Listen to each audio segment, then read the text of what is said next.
Au nom du Père, du Fils et du Saint-Esprit. Amen. Amen. Mes très chers frères et sœurs, nous sommes déjà au 3e jour de la Pâque. Et nous continuons à lire ces textes merveilleux. Textes des Actes des Apôtres qui nous parlent de ce qu'ils ont vécu après la résurrection du Christ. Nous allons les suivre jusqu'à l'Ascension et à la Pentecôte, presque jour par jour aussi, voir ce qu'il s'est passé dans les tout premiers temps de la communauté chrétienne. Nous commençons aussi à lire les apparitions du Christ ressuscité à ses disciples après sa mort et sa résurrection. Aujourd'hui, nous avons cette belle image du Christ entrant dans la pièce, enfin apparaissant au milieu d'eux. Parce que vous voyez qu'en gros, ils sont en train de papoter, et puis tout d'un coup, il est là. Et il tend la main vers eux, et il leur dit que la paix soit avec vous. Comme la belle image du Christ miséricordieux que nous avons au fond de l'église en ce moment, et qui sera déposée dimanche devant l'église, devant l'autel. Jésus miséricordieux, c'est cela. Il vient et il nous dit que la paix soit avec vous. Il nous donne sa paix, il nous donne son amour, il nous donne sa confiance, il nous apporte la rédemption. Et nous avons toujours ces textes de l'Apocalypse, la révélation de Saint Jean.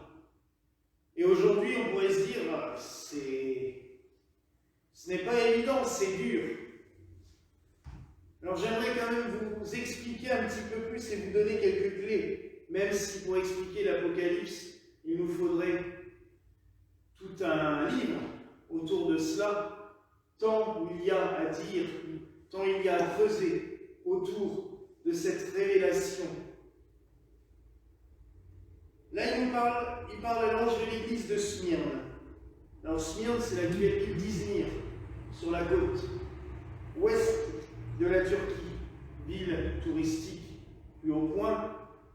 Beaucoup de gens ont déjà été, et c'est un endroit qui est très agréable, qui est une belle station balnéaire aussi, et il y en a beaucoup tout autour. Mais à l'époque, c'était le lieu d'une des toutes premières communautés chrétiennes, et cette communauté chrétienne, je vous en ai déjà parlé, puisqu'elle a donné 2 grands évangélisateurs de la Gaule, Pothin et Irénée, les 2 premiers évêques de Lyon, qui avaient été consacrés justement par saint Polycarpe de Smyrne, lui-même fait évêque par saint Jean l'évangéliste. Vous voyez à quel point l'importance de cette ville. Et le Christ leur annonce bien qu'ils vont être persécutés. Cette communauté va souffrir. Elle va souffrir, elle va être persécutée. Mais le Christ aussi leur promet qu'ils seront vainqueurs.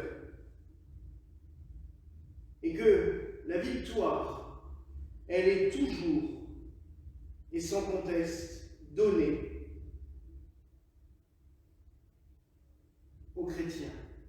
Et qu'ils n'ont rien à craindre, comme il le dit, de la seconde mort.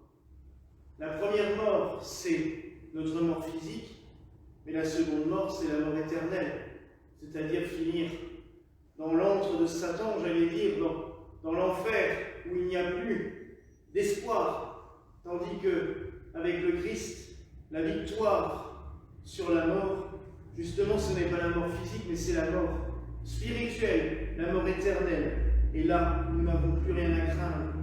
Le Seigneur nous dit. La deuxième est beaucoup plus virulente, j'allais dire, parce qu'il parle de Pergame. Alors, la ville de Pergame était une ville magnifique aussi en Turquie, et on y adorait un peu tous les dieux. Et il y avait notamment un autel gigantesque qui maintenant a été démonté et qui est au musée de Berlin, mais qui est un truc grand comme une cathédrale, et qui était dédié à de nombreux dieux païens. Et comme le dit le Seigneur, quand il parle à Saint Jean, c'est le trône de Satan. Tu vis dans la demeure de Satan. On pourrait se dire, il est violent. Mais en fait, les cultes étaient tellement brutaux, étaient tellement immoraux, c'était des sacrifices à tout bout de champ, tout le temps.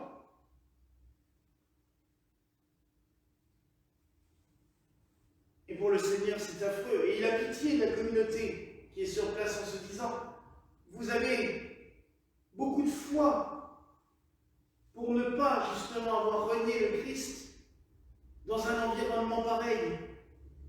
Imaginez si nous étions une dizaine de chrétiens dans une ville entière pleine de païens qui sacrifient toute la journée des animaux et pour adorer des cultes horribles. Et là, ils louent leur foi. Mais d'un autre côté, il leur dit aussi qu'il en a marre. Parce qu'il se rend bien compte que certains d'entre eux font des choses pas très belles. Et notamment quand on essaye de tendre des pièges aux Juifs, aux fils d'Israël, en leur faisant manger de la viande immolée aux dieux, puisque manger cette viande, c'était se rendre impur soi-même, et tout simplement prêter allégeance au diable. Et certains, par ruse, essayaient de corrompre le peuple juif présent dans la ville en se disant, comme ils ont tué notre Seigneur, on va les corrompre jusqu'au bout. Ce qui est horrible et affolant. Mais on voit bien que malheureusement, dans toutes les communautés chrétiennes, il y a ça depuis le début. Ça a toujours été. Et ça continuera. Parce qu'on ne reconnaît pas la gloire du Sauveur. Oui, mes frères et sœurs,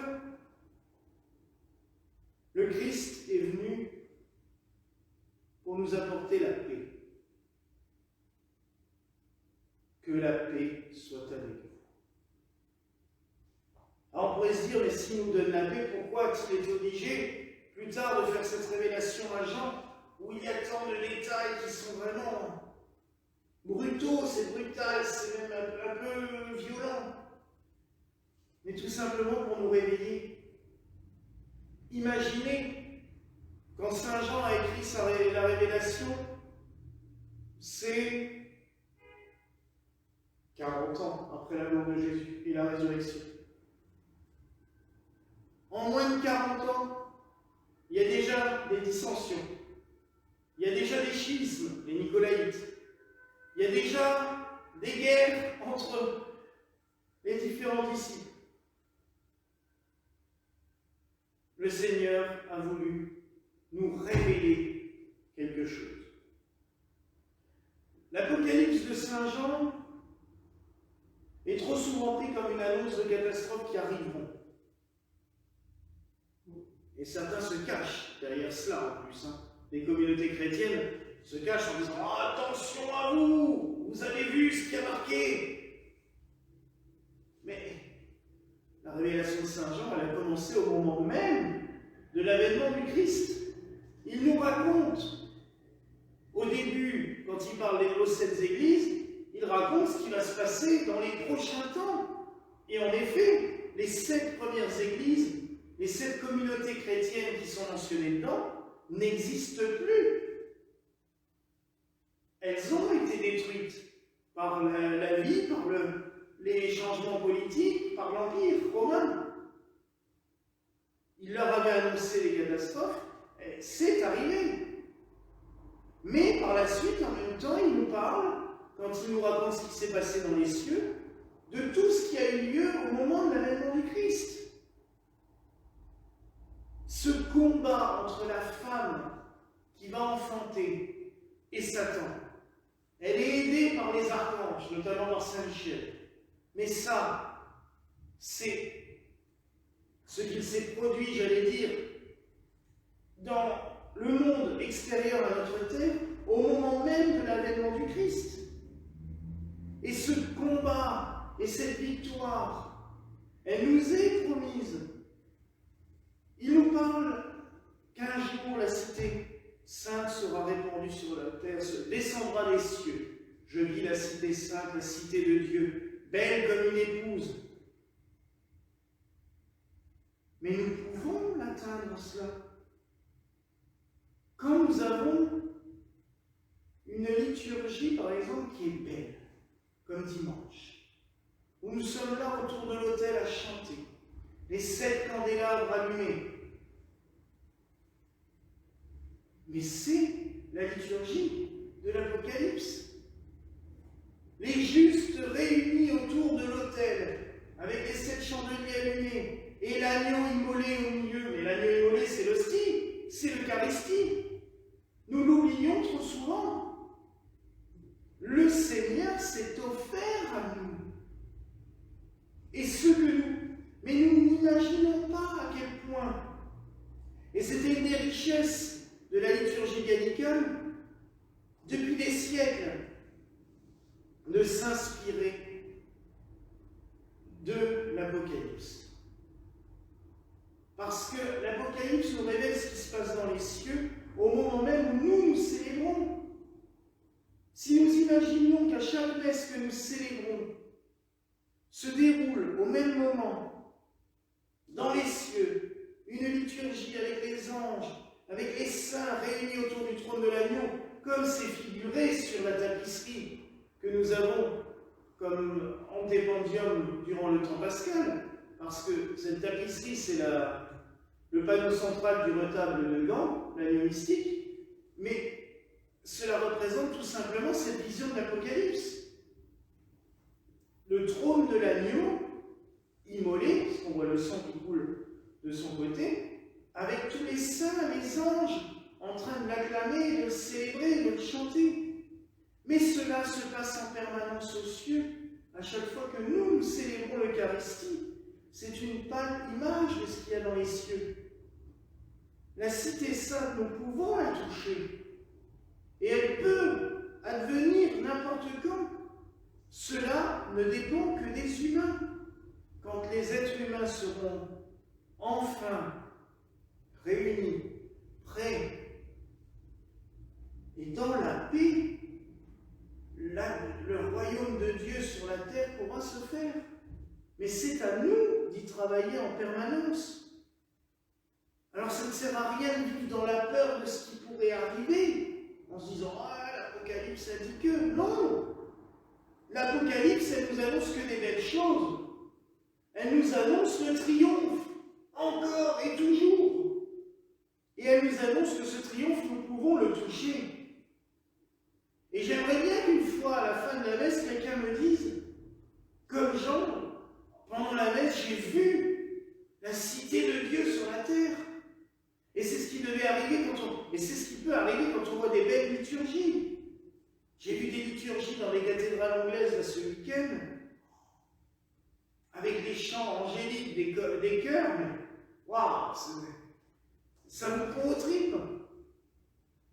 Et c'est là où j'ai mal quand je vois que des prêtres célèbrent la fête de Pâques sur un coin de table, j'allais dire, avec juste un petit bouquet de fleurs dans un coin et en aube et en étole, comme s'ils célébraient une messe au fin fond d'un champ.